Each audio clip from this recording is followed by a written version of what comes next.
Hey guys, it's the Dorky Bride, and this is my maid of honor. This is Mommy's Makeup Bag. She has a channel on YouTube as well. And today what we're going to be showing you how to do is make roses out of fabric. And they are going to end up looking like this. They look better once they're on a bouquet, which looks like this, minus the white flowers. Those come in a different time. So what we're going to do is you take half of a yard of fabric, any fabric that you want, and I prefer like a polyester blend or cotton, because if you use silk or anything like that, it's just going to pull and it's just going to be really hard to do. Each flower takes about 20 minutes, so it's not that hard unless you have 600 flowers like someone. That'd be me. Okay, so what you're going to do is you're going to take half of a yard of fabric at a time. So this is a 4-inch half yard. Then you take it like this, fold it right down the middle, and we suggest that you iron it. You don't have to, it just will stay this way if you iron it. Then you're just going to run it through the machine, regular stitch as tight as possible, and just run it through the machine. So there's that. So when it's done, it'll look like this. Then you're just going to pull on one of the threads that came through the machine, and when you do that, you just pull and you pull the wrinkles down. So you just pull, and then as you pull, it creates wrinkles, and you pull the wrinkles down.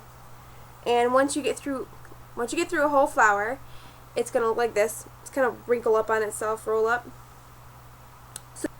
You take the end that doesn't have the long string, and you're just going to start to roll it in a circle like this. And you're going to try and keep that bottom as even as possible. Just keep the seam with the seam and make sure that it, the petals per se stay up. It'll look like this once you roll it all up, and the bottom will stay flat.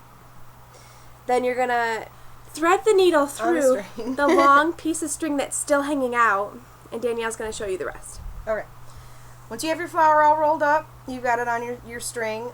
You can tie it off, which is what I do, or you can leave it the way it is. It'll tend to slide off the needle if you don't tie it off, so whatever way works better for you. But the first thing you're gonna want to do is, after you have it threaded with your string, you take this open part that you just got done rolling together, and you're going to stitch it through the middle just to keep it closed. The needle, you're going to push it through the first couple layers because you'll see all the layers on the inside of the flower. The needle's going to come out of the middle here. Hold on to your string and just pull. What you're doing is reinforcing the bottom so that when you put them on the bouquet, they don't unravel. And you just, once you pull it up out of the middle, go back into the middle and push it back through. If I can get it, my finger. Push it back through until it comes out the other side. It'll take 2 stitches to get it all the way across. After you do that first one, you just come over halfway and do it and keep crossing back and forth until you run out of string, and then tie it off, and you'll have your flower ready to go on your bouquet. The best way to test if these are done or not is to take your flower. This is one that's not done, so I'm going to show you what the test is. The best way to do, you take the middle and you pull. If it comes out, it's not done. Continue to sew. So if it pulls out, you're going to have to rip that seam, and you're going to have to do it all over again. Go through the middle and come out, and then go back through the middle and come out the other side.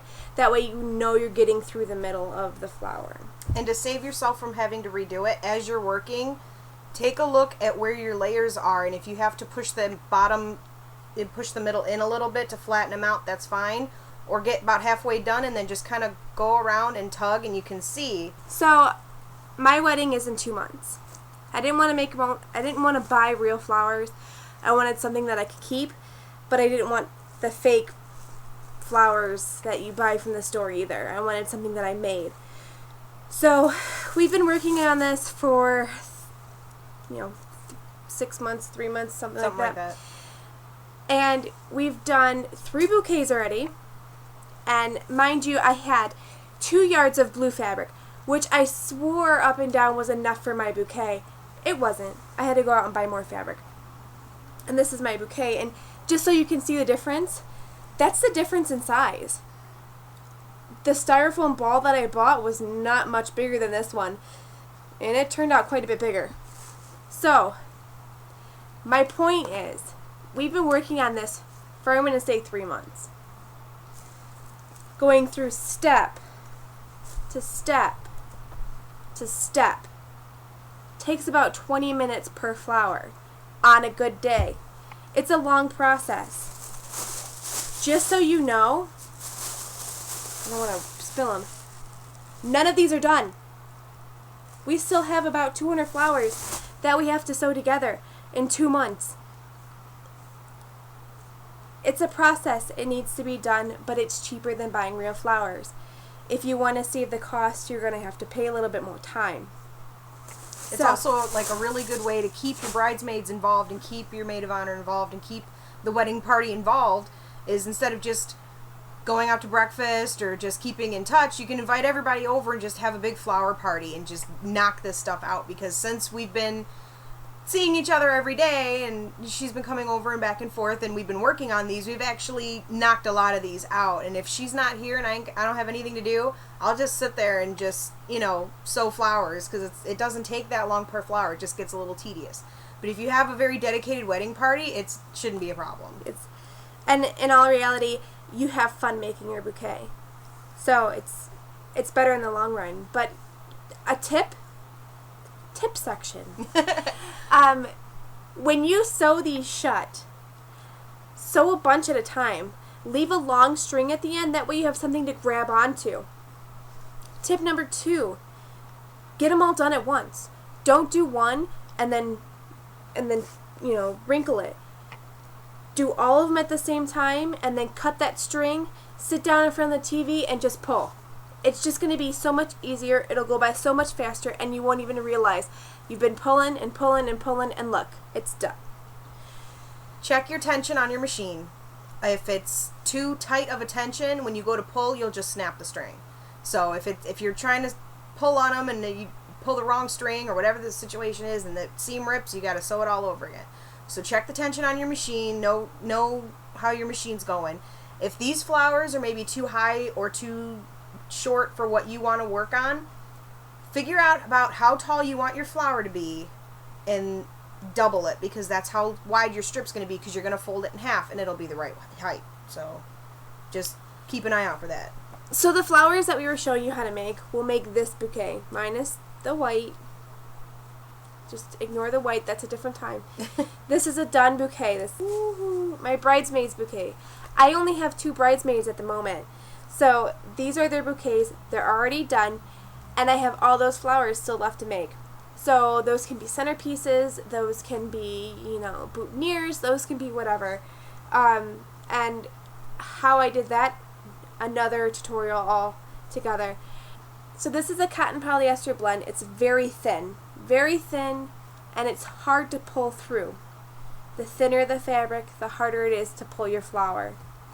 This one was a thicker fabric, so I don't know if it's cotton or polyester or just a better blend, but it was easier to pull through. So I suggest getting a thicker fabric, not silk. Don't use silk unless you're going to buy the pre-made silk flowers and cheat. If that's the case, then you're watching the wrong tutorial. If you do silk, we should put a disclaimer that you might end up putting the needles through your eyes, because if you snag one of those pieces, it's pretty much ruined. So go with a fabric, maybe something that's on sale. Check your local fabric stores, whether it's Joann's, Michael's, Hobby Lobby, what have you, and see if they have any of just like the broadcloth or anything that's up on the wall. See a color you like, ask them if they have different fabrics in that color, because one of the representatives could probably help you. But definitely check how it feels. If it feels like it might fray easily, or if it's really super fragile, either really know what you're doing or go with something that you're not afraid to have to reuse if you mess it up. It'll save you some money that way. Yeah. So, I hope this tutorial helped you out. The next tutorial that we do will be the white flowers. We'll probably do that as soon as we get done with this one. Because we're in the mood tutorial. So, this whole bouquet will come together, tutorial-wise, before August 10th. Because after August 10th, I don't want to see anything wedding ever again. So, thanks for watching. See you guys soon.